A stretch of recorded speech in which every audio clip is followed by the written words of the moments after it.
Eu pertenço a ti, Abba.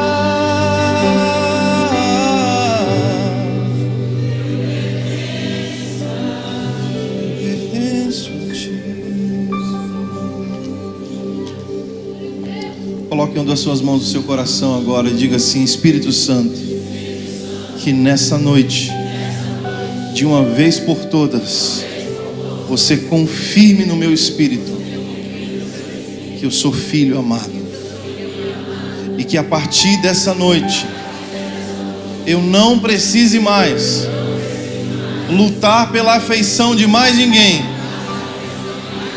porque eu já tenho todo o amor que eu preciso, e esse amor está em ti, Pai. Aleluia, aleluia, aleluia, aleluia.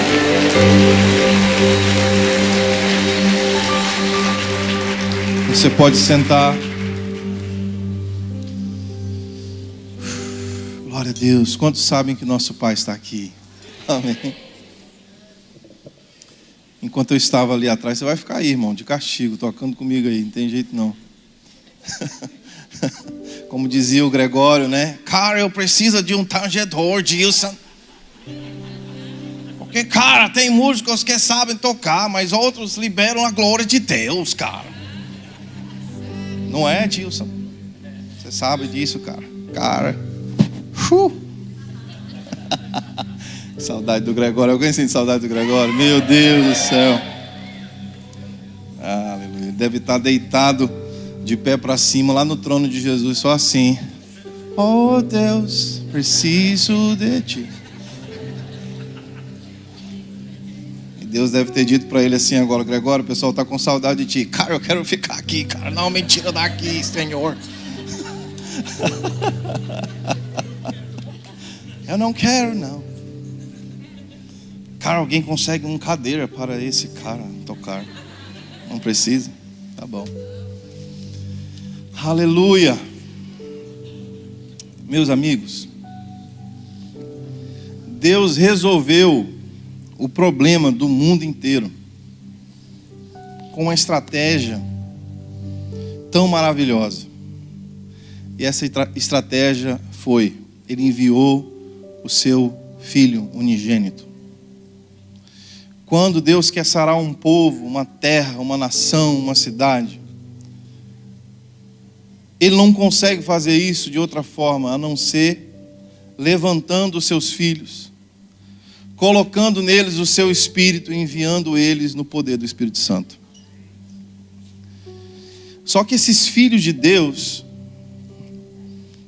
eles precisam imitar os passos de Jesus. Quando a gente olha para Jesus, a gente percebe Jesus aguardando pacientemente durante 30 anos. Aguardando pacientemente durante 30 anos. Você já imaginou Jesus num velório? Talvez Jesus ali com uns 15 anos participando de um velório, sabendo que dentro dele existia o poder da ressurreição e da vida. Jesus vendo uma mãe chorando, sepultando o seu filho. E ele ficou esperando.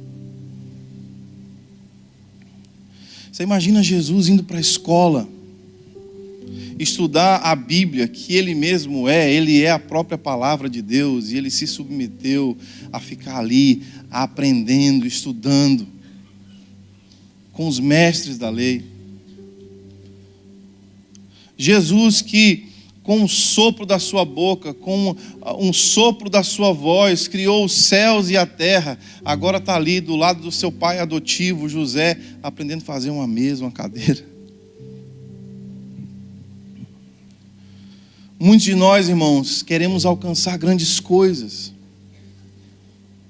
Mas nós estamos no meio de uma geração que não entende os processos de Deus. Nós queremos as coisas muito rápidas, nós queremos as coisas do nosso jeito e na nossa hora. Mas filhos de Deus, eles precisam aprender a esperar. E esperar não significa deixar de fazer alguma coisa. Na verdade, esperar em Deus significa fazer muitas coisas.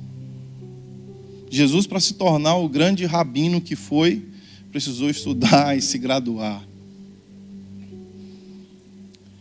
Impressionante que quando finalmente Deus diz assim: filho, você completou 30 anos, que na palavra de Deus é representado como a hora da maturidade.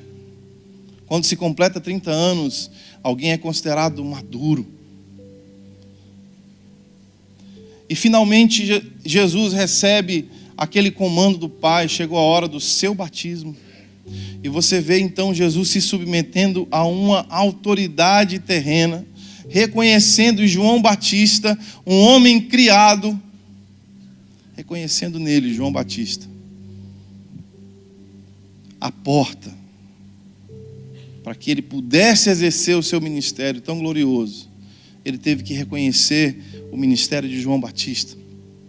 E ali começa uma guerra tão linda, uma guerra de humildade, que está faltando nos nossos corações.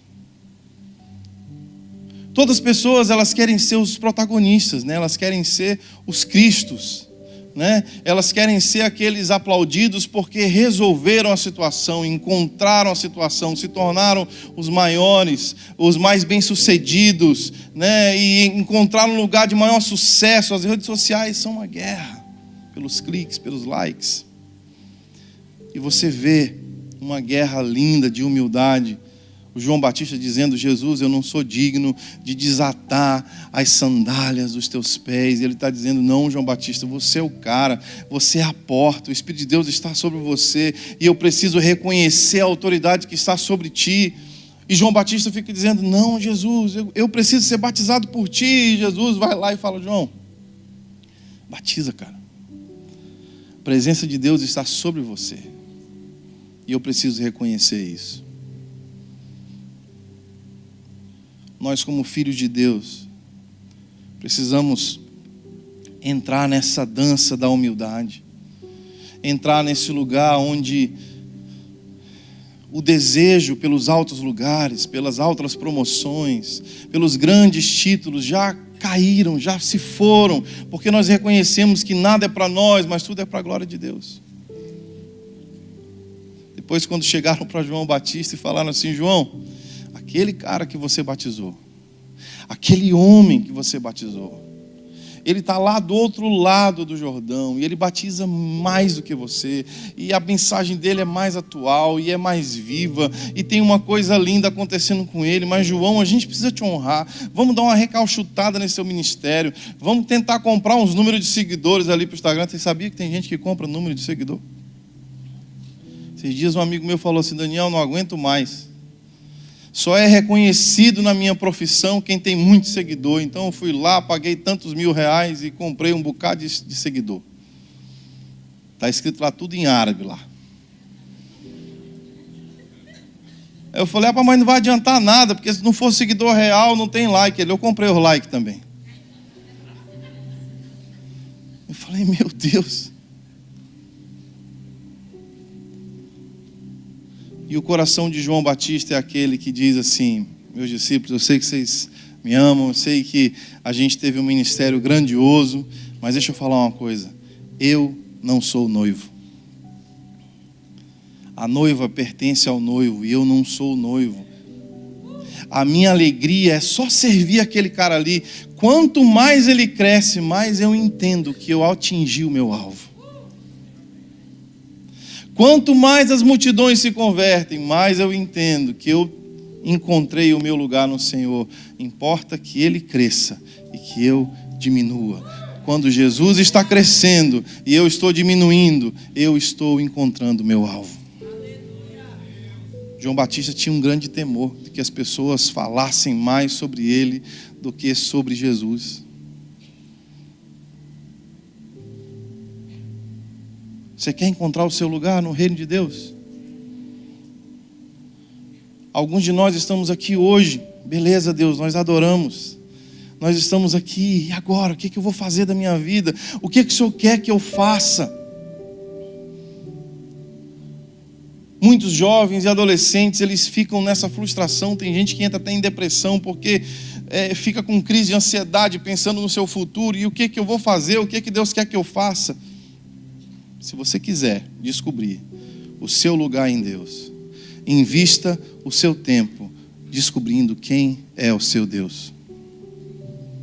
Invista a sua vida descobrindo o seu coração, os seus desejos, os seus anseios, servindo a Ele. Quando você menos esperar, você estará no centro, no miolo da vontade de Deus. Porque o apóstolo Paulo disse que os filhos de Deus são guiados pelo Espírito. E é impossível alguém que é guiado pelo Espírito, pelo GPS santo, errar o lugar. Eu dirigi 2 horas para chegar aqui. Sozinho eu nunca ia conseguir, mas com o Waze e com aquela voz dizendo: cuidado, macho, olha o radar. Eu acertei. Porque mais que eu não conheço o caminho, a voz daquele GPS vai me direcionando. E eu cheguei aqui, eu estou aqui pregando, porque eu cheguei. E eu quero declarar sobre a sua vida que todo sentimento que você carrega de estar andando perdido, de não encontrar o seu lugar no reino de Deus, vai sair hoje. Porque essa voz vai te guiar. Você vai chegar lá. Falando em voz, hoje foi a primeira vez que eu escutei o diretor musical cearense no meu ouvido. Vamos lá, pessoal. 3, 2, 1, ralendo. Começa a música. A voz do William. Te amo, viu, William? Bora, macho. Acelera aí, batera. Vai. Tem que ficar segurando para não rir na hora da adoração. Porque eu amo o sotaque de vocês, gente. Sou maranhense, mas meu DNA todinho é cearense. Minha mãe é cearense, que está aqui hoje. Minha avó, que tem 94 anos de idade. 95 anos de idade. Ainda hoje faz gaiatice, porque está no DNA, né? Eu não posso nem contar as piadas que minha avó me conta. Não é digna de estar aqui no púlpito. Então eu carrego muito disso. E se existe, irmãos, um grande problema atual, hoje, na geração que nós vivemos, é o problema da busca pela afeição. Teve um tempo, não sei se você se lembra disso, mas o Instagram retirou do Brasil o número de likes que a pessoa tinha numa foto ou num vídeo. Alguém lembra disso? Você sabe por que tirou? Tirou porque uma moça se suicidou.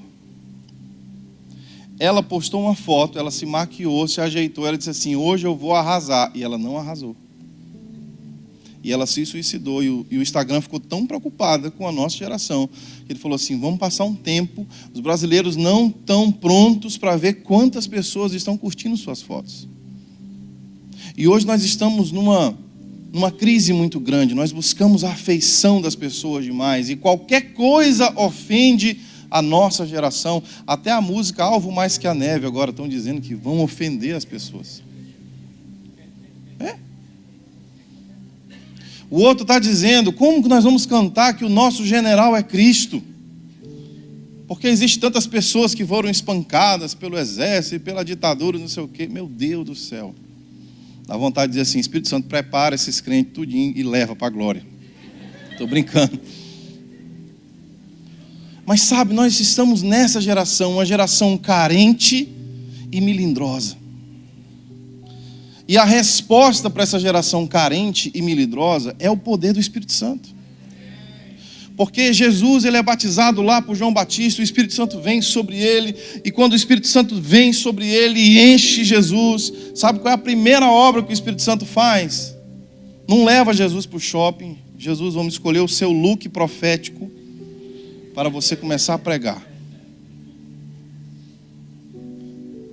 Não. Pega Jesus e joga ele no deserto, para ser confrontado pelo próprio Satanás.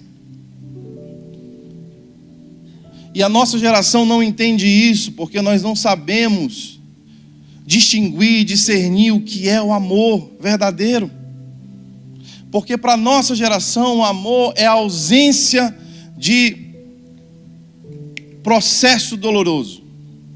É a ausência de confronto, é a ausência de coisa que vai deixar você sofrendo. Mas o amor de Deus, que é puro e genuíno, sabe que um filho, para ser a imagem e a semelhança de Jesus, ele precisa ser forjado no fogo. Ele precisa ser jogado nos desertos dessa vida. Então o Espírito Santo fala, Espírito Santo vai lá, pega Jesus e joga ele no deserto. E o que o Pai tinha acabado de falar era: tu és o meu filho amado, Jesus, e você me dá muito prazer, Jesus. E eu te amo tanto, Jesus, que eu vou te jogar no deserto e eu vou te apresentar Satanás, face a face. Alguns de nós diríamos assim: Deus, me ame menos, porque esse teu amor é estranho. Você diz que me ama no capítulo 3 de Mateus, e no primeiro versículo do capítulo 4, eu sou jogado no deserto. Sim, como o pastor Arão falou, nossa caminhada até o Cordeiro de Deus passa pelo deserto. Mas eu tenho uma grande notícia para te dar. O Pai bondoso e amoroso, antes que chegue o deserto, Ele vai prover o Espírito Santo. E Ele vai prover todo o amor e afeição que você precisa. Desconfie quando o abraço do Pai chegar e quando você sair de um culto flutuando, dizendo: meu Deus, como Deus me ama. Desconfie que vem deserto. Desconfie que vem dias difíceis, porque o amor de Deus te prepara para os dias difíceis. O amor de Deus é o teu combustível, o amor de Deus é o teu alimento, o amor de Deus é o teu sustento. E o que nós precisamos hoje não é que aquela pessoa finalmente reconheça o nosso dom e o nosso talento. Não é que o nosso pastor, o nosso líder bata nas nossas costas e diz: meu querido, você é maravilhoso, parabéns. Tudo isso é muito bom. E o que nós precisamos não é só da afeição dos nossos filhos, ou da nossa esposa, ou do nosso marido. E também não é aquela posição de sucesso que você tanto espera. Não é disso que você está precisando.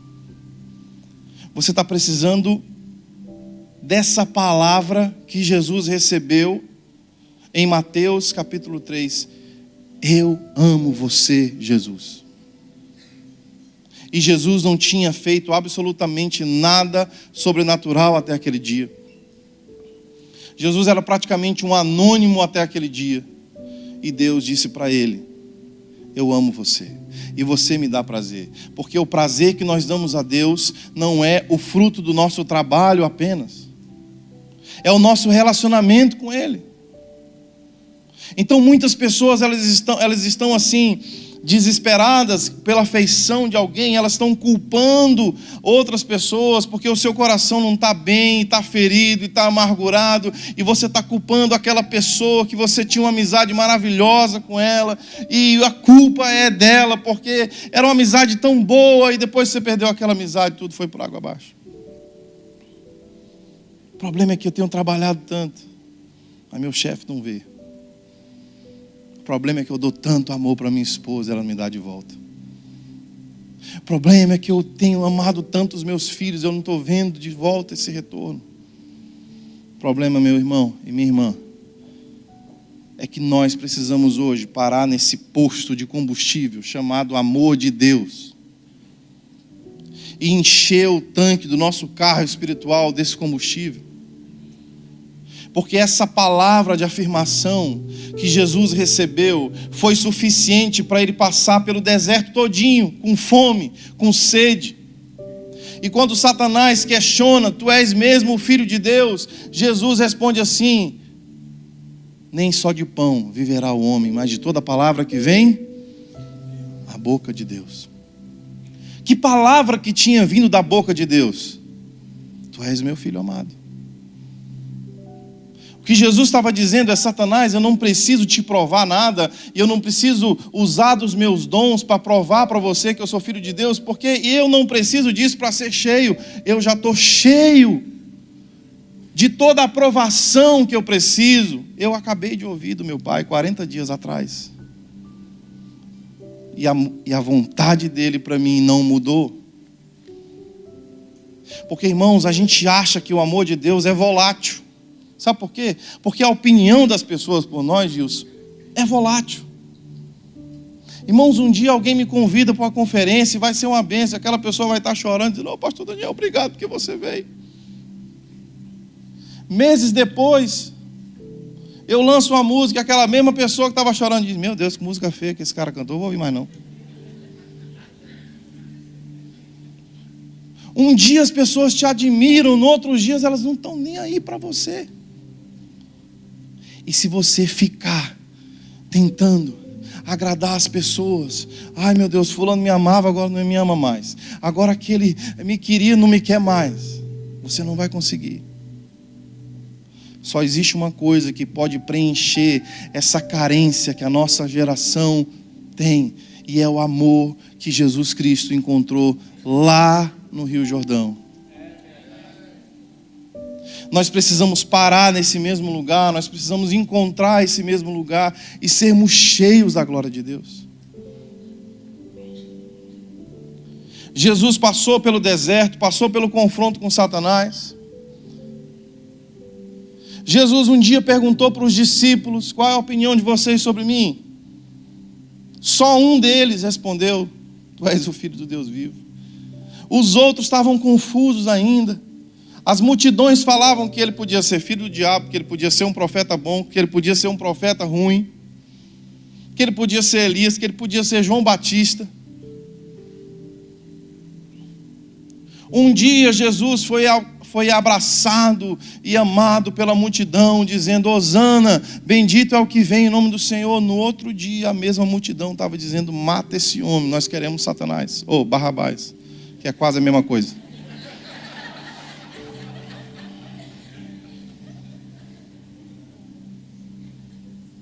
Que caia sobre nós o sangue desse justo. Meu Deus,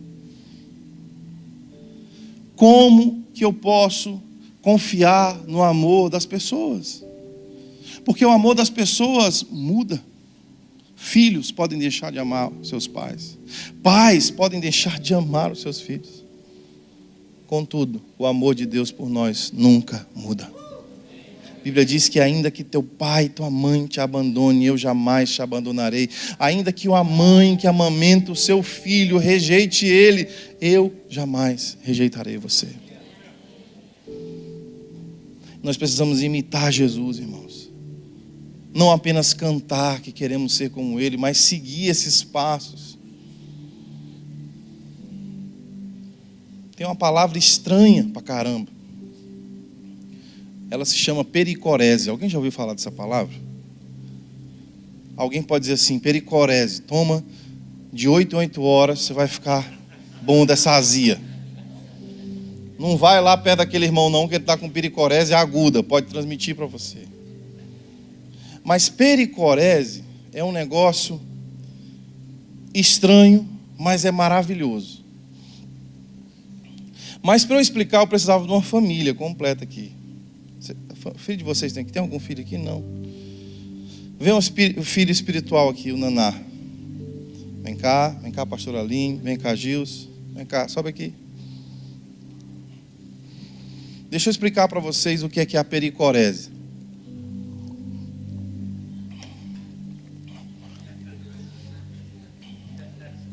É um mico gospel, mas vai valer a pena.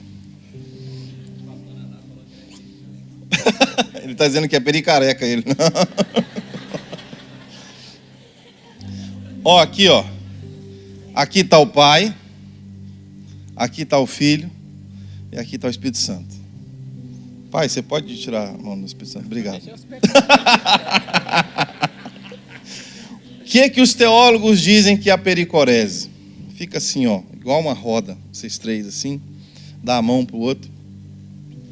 O Pai derrama o amor sobre o Espírito Santo. E o Espírito Santo devolve esse amor para o Pai. Eu já troquei, né? O Espírito Santo era a Aline. Vocês entenderam, né, igreja? E aí o Filho devolve o amor para o Pai.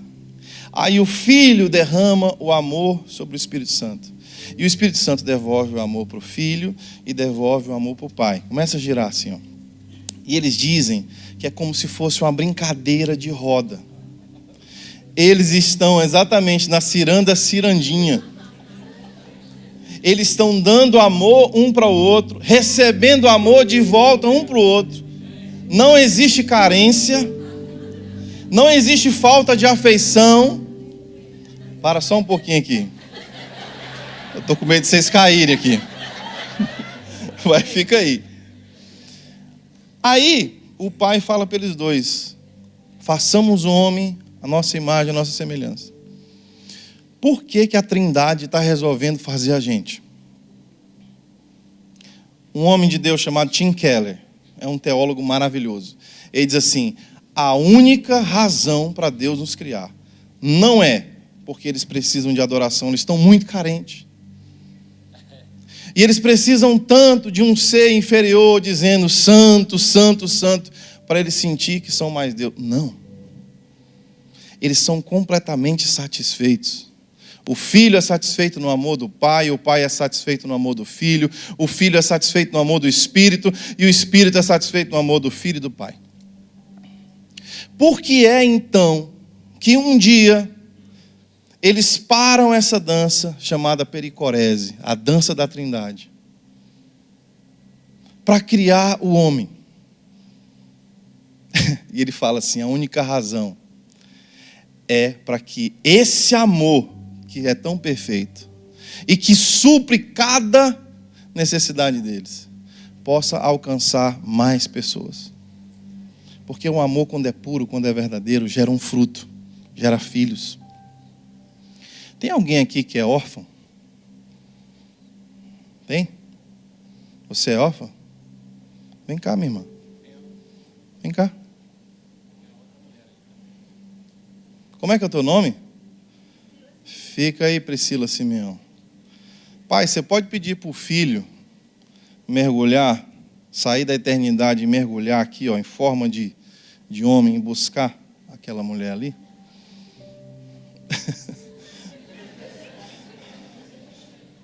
Agora só estou lembrando do pericareca.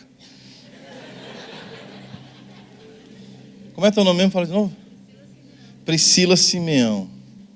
Jesus sai desse lugar perfeito, se torna homem, passa por toda essa humilhação que a gente falou aqui, vence o mundo, toma a chave da mão de Satanás e faz isso aqui, ó.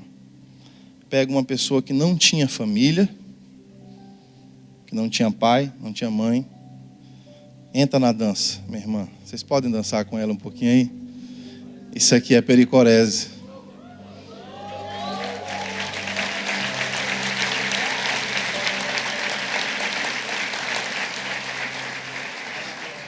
Aí a Priscila, ela tinha muitas razões para sentir falta da mãe, do pai. Mas o amor que ela encontrou na dança da Trindade é o mesmo amor que Jesus encontrou em Mateus capítulo 3. E aí quando Satanás vinha e falava assim: você é órfão, você não conhece amor de pai, não conhece amor de mãe.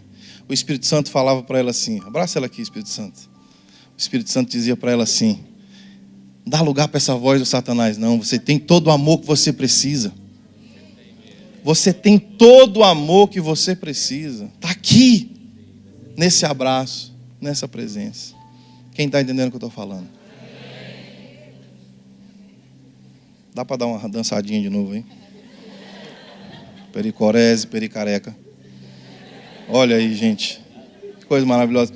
Jesus, você pode, por favor, ir lá escolher mais alguém? Deixa Deus te usar.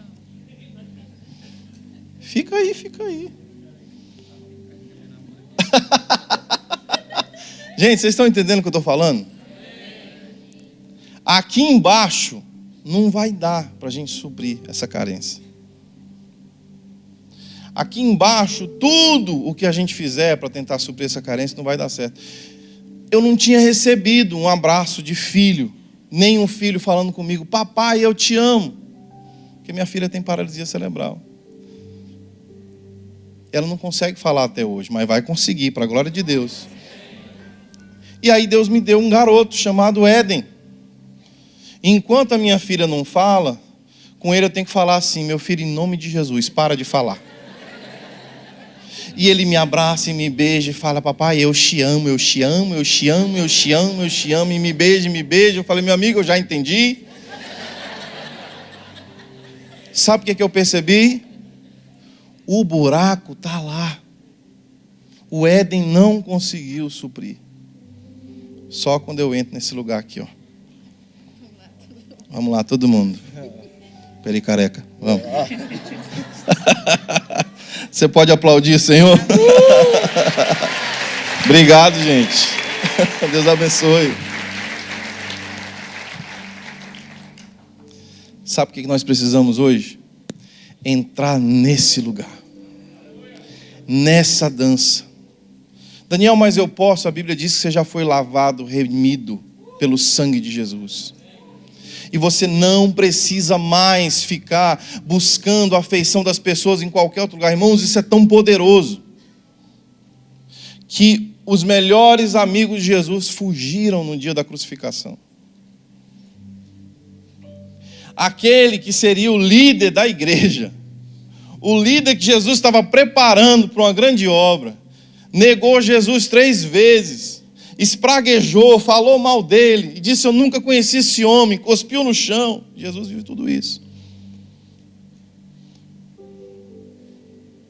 E a Bíblia diz que quando Jesus sobe na cruz, então que ele está prestes a morrer, sabe qual é uma das últimas orações que Jesus faz? Jesus não fala assim: oh Deus, por que essas pessoas não reconhecem o meu sacrifício? Eu ensinei eles, eu passei 3 anos e meio com eles, eu estou aqui, Jesus, esse povo não merece. Não, o tanque de Jesus ainda tinha combustível. E ele diz assim: Pai, perdoa-os, porque eles não sabem o que eles estão fazendo. Porque quem está cheio do amor do Pai consegue transbordar do amor do Pai, mesmo quando é traído, mesmo quando é humilhado. Irmãos, eu quero viver essa mensagem em plenitude. Essa mensagem é para mim também. Eu não estou pregando ela porque eu sou perfeito, eu estou pregando ela porque eu preciso dela desesperadamente. E nós achamos, irmãos, que a nossa esperança está no reconhecimento das pessoas, mas a sua esperança está em reconhecer que o seu Pai te ama como você é. Feche os seus olhos aí. Antes da gente passar para a segunda parte da mensagem, diga assim: Espírito Santo, pode ser agora que você vai testificar em meu coração que eu sou filho amado.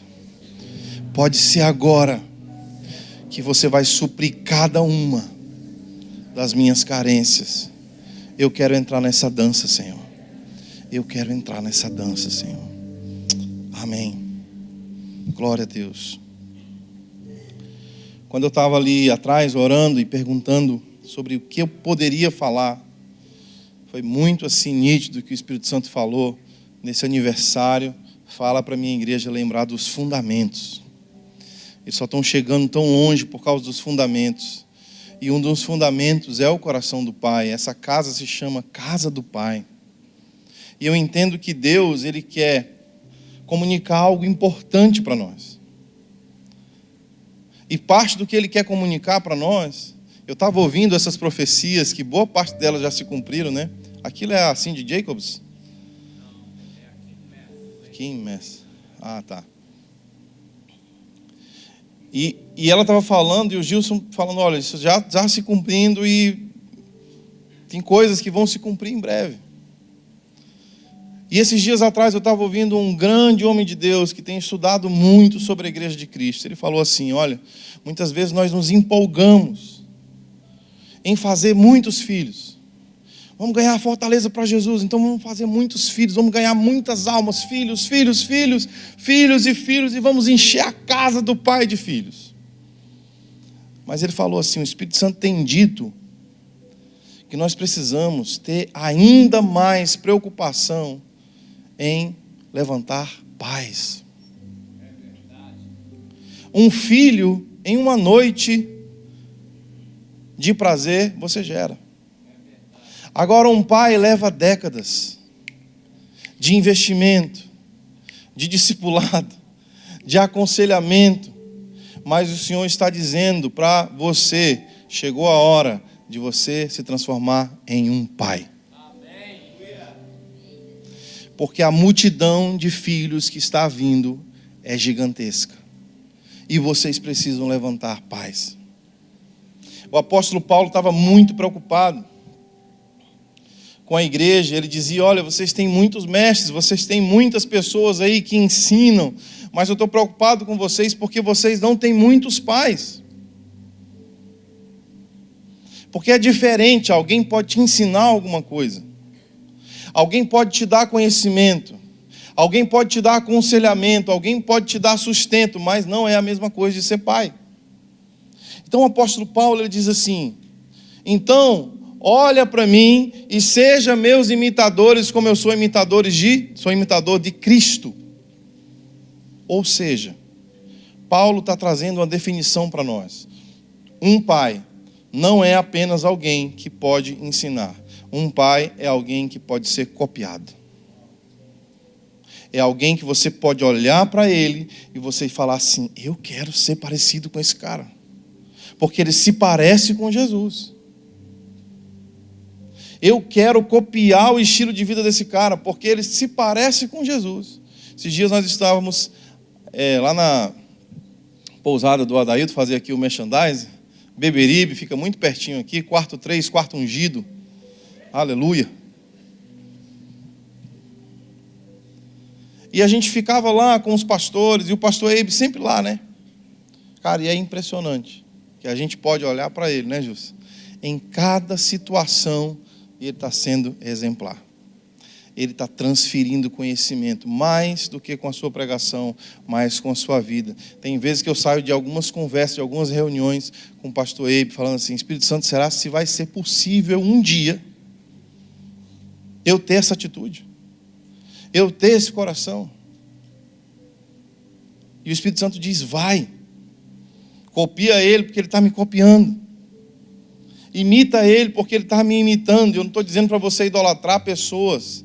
Não estou dizendo para você honrar mais as pessoas do que Deus. Eu estou dizendo o contrário disso. E eu estou dizendo, se torne alguém, que alguém perto de você pode olhar e pode desejar aquilo que você tem. Porque essa cidade precisa de pais e mães espirituais. Chegou a hora, irmãos. O Espírito Santo está dizendo para alguns de vocês, chegou a hora, é muito bom ser cuidado, é muito bom ser amado, é muito bom ser acariciado pela palavra de Deus e ser, receber a oração de alguém. E o Senhor está dizendo, está mudando a estação, agora eu quero que você cuide, que você ame, que você ore, que você visite, que tudo aquilo que você recebeu, você possa transferir para alguém. E eu quero te contar a história de um homem chamado Josias. Se você puder abrir a sua Bíblia. Em 2 Reis 22.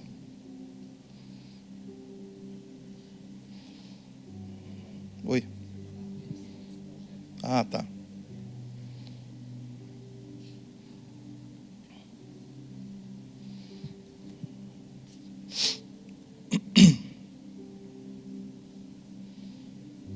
Tentar achar aqui a versão.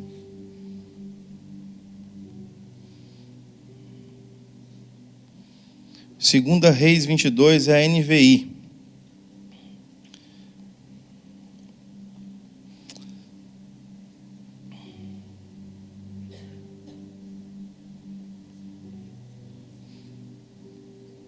Segunda Reis 22, versículo 1.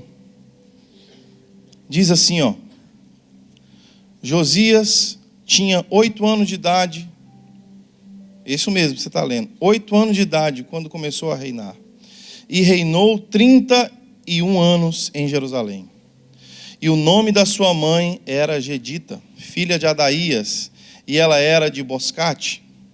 E ele fez o que o Senhor aprova, e andou nos caminhos de Davi, o seu predecessor, sem desviar-se nem para a direita e nem para a esquerda. Essa versão é legal porque ela diz assim, andou todo o caminho de Davi, seu pai. Você pode dizer seu pai? Não se desviou nem para a direita nem para a esquerda. É lógico que a Bíblia está falando de árvore genealógica. Mas nós podemos fazer uma aplicação muito especial aqui. Porque Davi, apesar da Bíblia estar afirmando que ele é tataravô de Josias, isso aqui também está dizendo que Davi se tornou, em algum momento da vida de Josias, o referencial de Josias. E eu vou te mostrar por quê. Dá uma olhadinha em 2 Reis 21. Vamos dar uma olhada no avô de Josias. 2 Reis 21, versículo 1 diz: Manassés tinha 12 anos de idade quando começou a reinar, e reinou 55 anos em Jerusalém. Versículo 2: Ele fez o que o Senhor reprova, imitando as práticas detestáveis das nações que o Senhor havia expulsado diante dos israelitas. Reconstruiu altares idólatras que seu pai Ezequias havia demolido, e também ergueu altares para Baal, e fez um poste sagrado a Aserá, como fizera também Acabe, rei de Israel. Inclinou-se diante de todos os exércitos celestes e lhe prestou culto. Vai ficar pior. Versículo 6. Chegou a queimar o próprio filho em sacrifício. Praticou feitiçaria e adivinhação, e recorreu aos médiuns, e consultava os espíritos dos mortos, e fez o que o Senhor reprova, e provocou a ira do Senhor. Esse foi o avô de Josias. Muitos de nós olhamos para o nosso passado e nós começamos a nos identificar com algumas coisas. Agora vamos dar uma olhadinha no pai de Josias. 2 Reis 21, versículo 19. Amon tinha 22 anos de idade quando começou a reinar, e reinou 8 anos em Jerusalém. E o nome da sua mãe era Mesulemete. Se você quiser colocar um nome especial no seu filho, está aí. Mesulemete, venha cá, meu amado. E ele fez o que o Senhor reprova, como também fizera Manassés, o seu pai. Ou seja, uma geração passando para outra um legado de desgraça, um legado de ira. E o pai imitando o filho.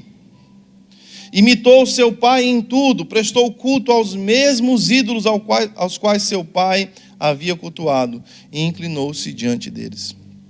Abandonou o Senhor, o Deus dos seus antepassados, e não andou nos caminhos do Senhor. Aí sabe o que foi que aconteceu com o pai de Josias? A Bíblia diz que houve uma conspiração. Juntou-se um exército dentro de Israel, uma milícia, e disse assim: a gente não aguenta mais rei mau. A gente não aguenta mais ficar debaixo de um reinado idólatra, de um reinado que provoca a ira de Deus. Então vamos fazer o seguinte: vamos matar esse cara. E eles foram, invadiram o palácio do rei e mataram o rei. E aí o exército do rei veio e matou aqueles oficiais que tinham conspirado. Por quê, pessoal? Por que uma criança de 8 anos tinha que entrar no reinado? Você lembra da promessa de Deus? O Messias vem de onde? Vem da linhagem de quem? Da linhagem de Davi. Então o rei, sendo ruim, ou sendo mau, sendo experiente ou totalmente inexperiente, ele tinha que continuar reinando, porque eles estavam de olho na promessa celestial, na promessa de Deus. Você acha que Deus vai desistir de você? Não vai não, meu irmão. Tudo pode conspirar para te derrubar, mas as promessas de Deus vão estar lá, se cumprindo em nome de Jesus. E eu quero profetizar isso sobre a sua vida. Então, esse garoto de 8 anos é colocado em cima de um trono, e ele tem tudo para dar errado, porque o seu avô deu errado, provocou a ira de Deus, prestando culto, sacrificando crianças, seu próprio filho nas mãos lá do Moloque. E aí vem o seu pai, e o seu pai com 19 anos começa a reinar. Se com 19 anos ele começa a reinar e o seu filho tinha 8, significa que essa criança chamada Josias talvez não tenha sido nem planejada, talvez ela tenha sido uma aventura do rei. Então vamos supor que Josias é um garoto não planejado, inexperiente, enquanto ele deveria estar brincando, ele está tendo que reinar. O seu pai é assassinado dentro de casa, ou seja, ele fica órfão de uma forma violenta. O seu reino está falido e a herança que ele tem da sua família é só desgraça, mau exemplo e idolatria. Eu te pergunto, tem como essa pessoa dar certo? Se nós analisarmos humanamente, tem como essa pessoa dar certo? A gente vai dizer assim, não tem como dar certo. Não tem como dar certo. Mas tem um versículo fantástico sobre Josias, que diz assim, versículo 25 de 2 Reis 23. Esse versículo me deixou tão maluco que me fez pesquisar sobre a história de Josias. Ele diz assim, nem antes e nem depois de Josias houve um rei como ele que voltasse de todo o coração para o Senhor, de toda a alma e com todas as suas forças, de acordo com a lei de Moisés. Esse garoto que tinha tudo para dar errado, o Josias, a Bíblia está dizendo que nem antes dele, ou seja, nem o Davi, que a Bíblia chama de homem segundo o coração de Deus, e nem depois dele houve um rei que mais agradasse o Senhor do que ele. Ou seja, o melhor rei que Israel já viu foi aquele que tinha tudo para dar errado. Quem está entendendo o que eu estou falando? Por que então que essa pessoa que tinha tudo para dar errado, deu certo e se transformou num grande rei? Você sabia que foi no reinado de Josias que o templo foi reconstruído?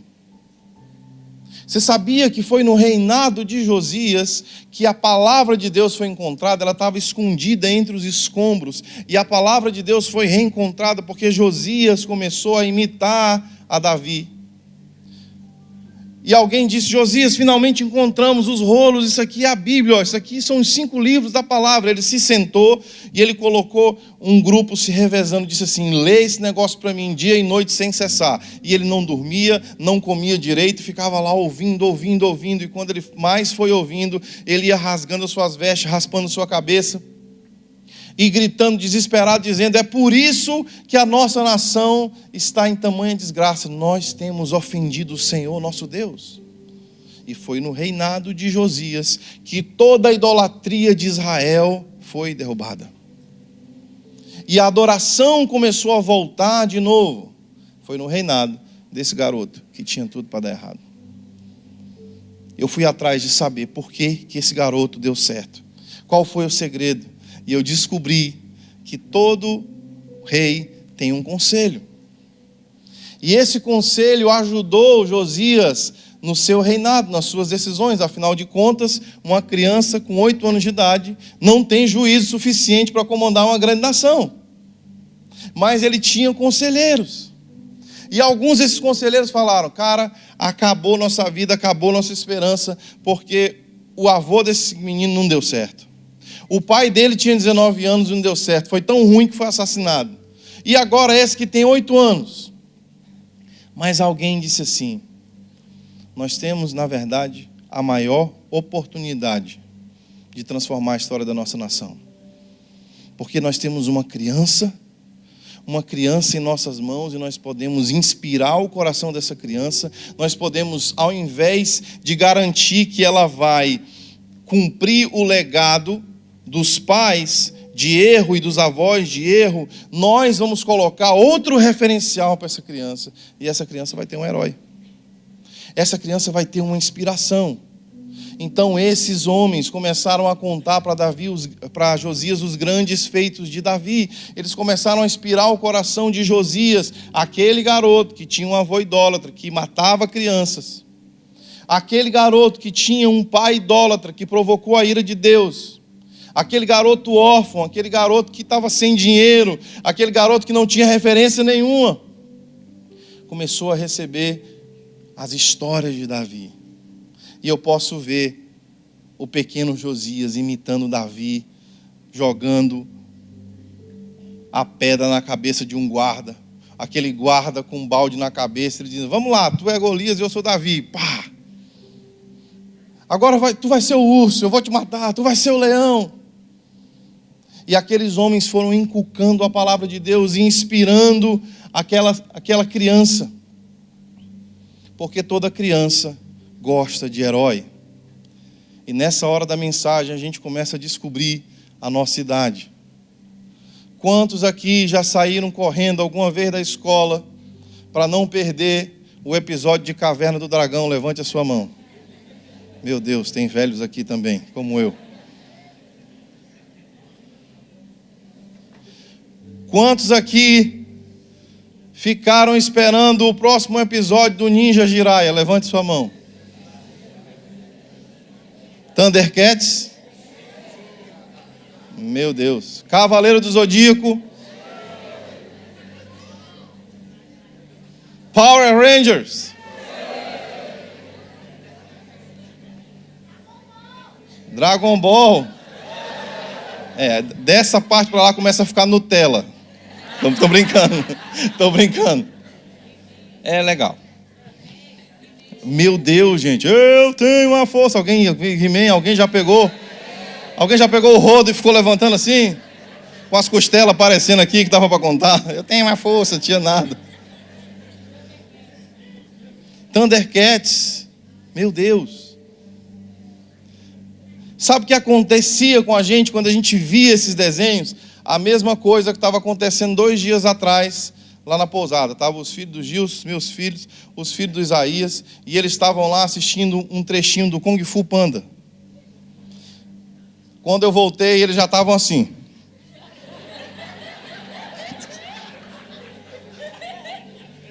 Eles já estavam lutando, já estavam fazendo os golpes. Vou contar um segredo para vocês. Essa senhora que está aqui na minha frente, minha mãe, me trouxe para Fortaleza de férias. Eu tinha mais ou menos uns 9 anos de idade. E ela fez o grande ato nobre, junto com meus tios, de deixar a gente sozinho num apartamento durante algumas horas, na Praia do Futuro. Eu era o mais velho. E poucos momentos que eu fiquei lá, brincando de Power Ranger, junto com as minhas primas e minha irmã, eu era o Megazord. E começou a briga de travesseiro. Sabe o que aconteceu? Eu perdi esses 2 dentes nesse dia. Porque eu escorreguei, eu caí de 4 no chão. A minha irmã pulou do sofá mais alto com aquela almofada pesada e gritou assim: morra, Megazord! Pau na minha cabeça. Os meus dentes fincaram no chão. Quando eu levantei, que eu fiz assim, as crianças foram sair desesperadas porque tinha sangue na minha cara para todo lado. E minha irmã saiu correndo, eu matei meu irmão. Fui pro banheiro, eu estava manguelo, sem 2 dentes. Esses dias atrás, graças a Deus pela tecnologia, que agora são facetas, nós colocamos aqui. E eu lá, antes de colocar a faceta, tirei uma selfie banguela e falei assim: o Power Ranger cor-de-rosa, tu podia me ajudar a colocar esses dentes que são caros, viu? E a culpa é tua. E por que a gente faz isso? Porque os heróis nos inspiram e a gente quer ser igualzinho a eles. E no nosso coração de criança, a gente imagina que a gente tem aquela força, que a gente tem aquele poder, que a gente tem aquela autoridade. Foi exatamente isso que aconteceu na vida de Josias. E o Senhor está falando 2 coisas conosco aqui. Primeiro, se você se identifica com um Josias essa noite, Se tudo no teu passado diz para você que você não vai vingar, que você não vai prosperar, se todo o teu histórico familiar diz para você que vai dar errado, Deus está dizendo assim: eu estou colocando Davis ao teu redor. Meus irmãos, se hoje eu posso ser um bom esposo, ser um bom pai, foi porque Deus colocou alguns Davis. E quando eu não pude olhar para dentro de casa, eu olhei para esses Davis. Se hoje eu posso ser um homem de Deus, e eu posso falar para você, eu sou um Josias. Eu sou um milagre. Deus foi colocando professores como Davi, discipuladores como Davi, amigos mais velhos, pastores, gente perto de mim, para que eu pudesse olhar para eles e eu pudesse inspirar o meu coração com eles. E essas pessoas passaram a ser os meus heróis, e por causa disso, Deus me deu outros referenciais, e eu estou aqui para a honra e glória do Senhor Jesus. E eu quero declarar para você, existe Davi para você, Josias. Existem referenciais de Deus que Ele vai colocar diante de você, viu, pastor Arão? Você está sendo um grande Davi para milhares de crianças lá em São Paulo, que vão ter a sua vida transformada, porque estão olhando para você, olhando para a sua família. Quem está entendendo o que eu estou falando? Irmãos, é tão maravilhoso. Muitas vezes eu não podia olhar para o meu pai, para pegar o exemplo. Mas os anos se passaram, as décadas se passaram. E um dia, antes de eu mudar de São Paulo para Florianópolis, eu levei meu pai lá para casa. De Floripa para São Paulo. E eu levei meu pai para ficar com a gente uns dias lá em casa. Ele ficou, acho que uns 40 dias lá em casa. E nós começamos o culto doméstico. Na primeira noite, começamos a cantar. Eu falei, pai, você não quer vir para o culto? Aí, não, vou ficar aqui. Me chama de Fogoió. Você sabe o que é isso? Sabe, né? Vou ficar aqui, Fogoió. Segundo dia, ele estava já mais perto. Ele estava na cozinha. Terceiro dia, ele já estava no corredor do quarto. No quarto dia, ele já estava na porta do quarto, chorando, dizendo, amém, Jesus, amém, Jesus. No quinto dia, ele já esqueceu, ele já estava lá filmando as crianças, dizendo, oh, coisa linda. Chorando na presença de Deus. Na segunda semana, ele falou para minha mãe assim, mãe, esposa, né? Célia, a gente tinha que morar perto do Daniel. Por quê? Porque eu sinto paz aqui, eu sinto alegria, eu esqueço dos problemas. O que é isso? Minha mãe disse, a presença de Deus está aqui na casa dele. Então ele falou, a gente tem que morar aqui perto. Irmãos, meu pai já me acompanhou em vários lugares. A alegria do meu pai era falar assim, eu vou ser o motorista da banda. E viajar com a gente. Aí eu reunia a banda e falava assim, meus amigos, é o seguinte, vai vir palavrão, piada imoral. Ele vai colocar apelido em cada um de vocês. Estejam prontos. Mas ele quer ir com a gente. Ele vai. E ele viajou comigo várias vezes. Teve uma vez, Gilson, eu estava no Belém do... Ele foi para a casa do Gilson, pronto. Conversador, né? Faz amizade, conversa. E um dia eu estou pregando, assim, uma conferência lotada, devia ter uns 3.000 jovens, eu vejo as pessoas olhando para mim, olhando para o lado, olhando para mim, olhando para o lado. Quando eu olho para o lado, está meu pai, com o short do Flamengo, chinela de dedo, camisa regata, os pastores, tudo de terno, e ele assim, a igreja. Aí eu olhei para trás e falei, pai. Aí ele disse, prega, Fogoió, que a mensagem está boa. Aí eu falei, gente, meu pai. E fui lá. E já viu pregando, prega, Fogoió. Já viu pregando nos púlpitos grandes, já viajou comigo para todo canto. Mas foi dentro da minha casa, nesses cultos pequenos, que a gente não dá nada por eles, que a gente pensa que não está acontecendo nada. Que o Espírito Santo foi pegando o coração dele. Naquela viagem lá que a gente fez, ficamos hospedados na casa do Gilson. Naquela viagem, ele fez uma oração entregando a vida para Jesus, junto com o pastor Ibe. Tem muita coisa para mudar ainda, e vai mudar em nome de Jesus. Mas o que eu quero dizer para você? Você não vai repetir os erros do seu pai. Porque Deus está colocando diante de você o Espírito Santo, e o Espírito Santo está escolhendo uns Davis e está dizendo, fica perto desse menino, fica perto dessa menina, e você vai ter o seu coração inspirado, e um dia você vai inspirar o coração dos seus pais. Um dia você vai inspirar o coração da sua família. Você pode dizer amém? Amém. Você acredita nisso? Irmãos, nós precisamos dos pensamentos de Deus sobre a nossa vida. E eu quero encerrar te mostrando 1 Reis, versículo 13. Verso 1.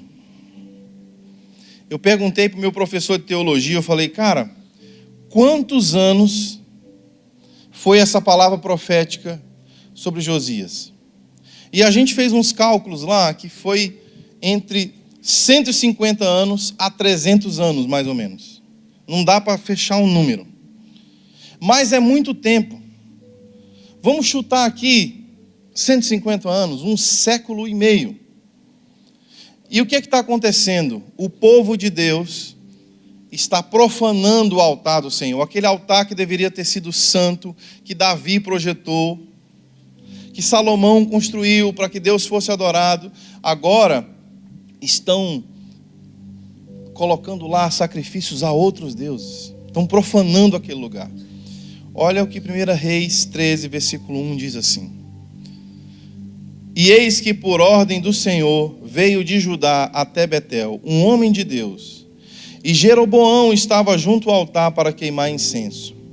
E ele clamou contra o altar por ordem do Senhor e disse, altar, altar, assim diz o Senhor, eis que um filho nascerá da casa de Davi, e seu nome será Josias, o qual sacrificará sobre ti os sacerdotes dos falsos deuses que hoje queimam incenso, e os ossos desses homens queimarão sobre ti, ó altar. 300 anos antes de Josias nascer, Deus, em sua vingança, olhou para o seu altar sendo profanado. O altar que deveria ser dele, que deveria ser santo, que deveria ser puro, que deveria estar dando adoração para ele. Deus olha para ele e fala assim, eu vou levantar um garoto chamado Josias para redimir isso tudo. 300 anos antes. Eu fui olhar o que significa o nome Josias. Significa aquele que cura, aquele que restaura, aquele que renova as coisas. Então, antes dos pais ou dos avós de Josias planejarem ele, Josias tinha sido planejado nos pensamentos de Deus, no coração do Pai. E eu quero dizer para você, o que te cura, o que te sara, o que te restaura, o que você precisa é ouvir os pensamentos de Deus ao teu respeito. Porque até o teu próprio pai pode dizer para você, eu não amo você, eu não te quero, você não é essa pessoa. Seus melhores amigos podem rejeitar você. E esse mundo vai dizer, busque a afeição das pessoas. Esse mundo vai dizer, continue buscando, continue tentando se alimentar lá. Mas o Espírito Santo está dizendo, ouça os pensamentos do Pai ao seu respeito. Porque antes da sua família pensar em você, Deus já pensava em você. Deus já tinha um plano maravilhoso para você. E quando eu encontro com esses pensamentos, a minha vida flui, a minha vida rompe. E eu posso perceber que se Josias encontrou e leram para ele toda a palavra de Deus, e se isso aqui foi escrito 300 anos antes dele nascer, provavelmente, teve uma hora que a palavra de Deus encontrou ele e alguém disse, Josias, está falando falando sobre você, cara. 300 anos atrás, Deus disse que te levantaria, e você está aqui nessa hora e nessa geração para fazer essa grande obra. Então Josias se levanta e disse: vamos lá, vamos honrar a palavra de Deus que está sobre mim. Existe uma palavra de Deus sobre você, e a Bíblia diz que nenhuma palavra que veio da boca de Deus voltará para si vazia. Nós vamos cumprir todo o propósito de Deus para a nossa vida. Feche os seus olhos onde você está.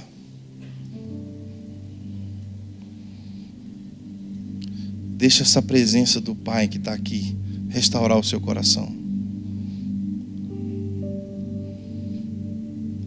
O Espírito Santo está falando para você os pensamentos dele ao teu respeito. O Espírito Santo está falando para você os pensamentos dele ao seu respeito. Não, você não é uma prostituta. Diante de Deus você não é essa garota de programa, não. Diante de Deus você é filha, e Ele te chama para perto dele. Você não está precisando desse relacionamento homossexual para ser feliz. Você está precisando é do abraço do Pai.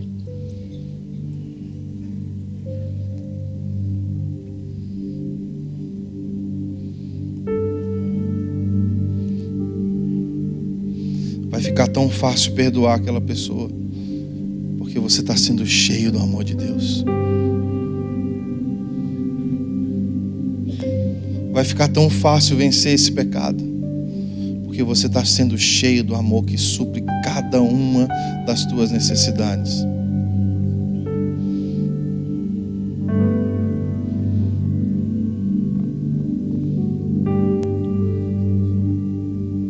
Então vai ser o tempo aqui, ó. Só consigo.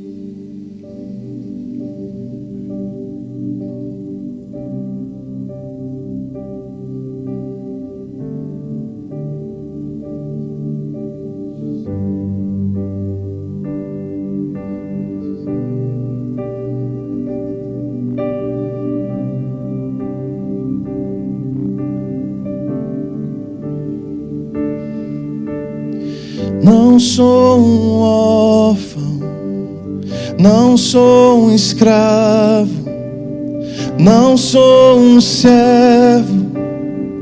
Eu sou seu filho amado. Não sou um órfão, não sou um escravo, não sou um servo. Eu sou seu filho amado.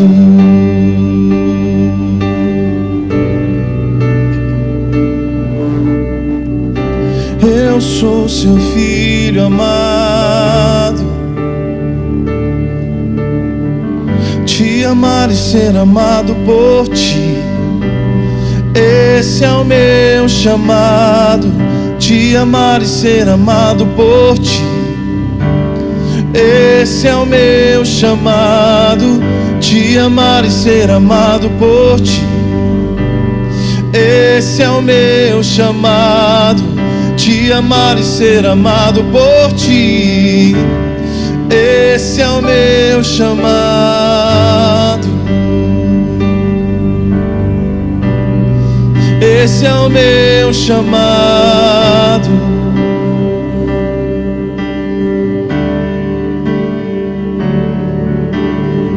Não sou um órfão, não sou um escravo, não sou um servo.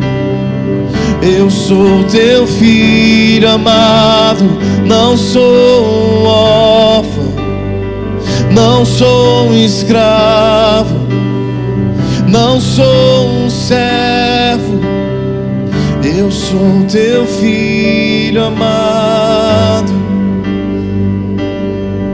É isso que eu sou, teu filho amado.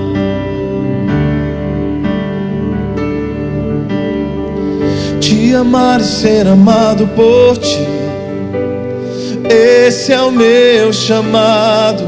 te amar e ser amado por ti. Esse é o meu chamado, te amar e ser amado por ti. Esse é o meu chamado, te amar e ser amado por ti. Esse é o meu chamado. Se você se identifica com essa palavra, eu sei que aqui na frente não cabe as pessoas, mas se você puder sair do seu lugar, vir até a frente, ou se você puder chegar o mais perto possível daqui, e se ainda assim ficar difícil chegar aqui, mas você pode ficar de pé no seu lugar e levantar as suas mãos, só diga para o Pai: eu estou entendendo, Senhor. Eu entro nessa dança hoje. Eu entro nessa dança, eu entro nessa pericorese, eu entro nesse lugar onde eu serei cheio, pleno, satisfeito em Ti. Te amar e ser amado por Ti. Esse é o meu chamado, te amar e ser amado por Ti. Esse é o meu chamado, te amar e ser amado por Ti. Esse é o meu chamado, te amar e ser amado por Ti. Vamos lá, levante sua voz, cante isso. Te amar e ser amado por Ti. Esse é o meu chamado, te amar e ser amado por Ti. Esse é o meu chamado, te amar e ser amado por Ti. Esse é o meu chamado, te amar e ser amado por Ti. Esse é o meu chamado.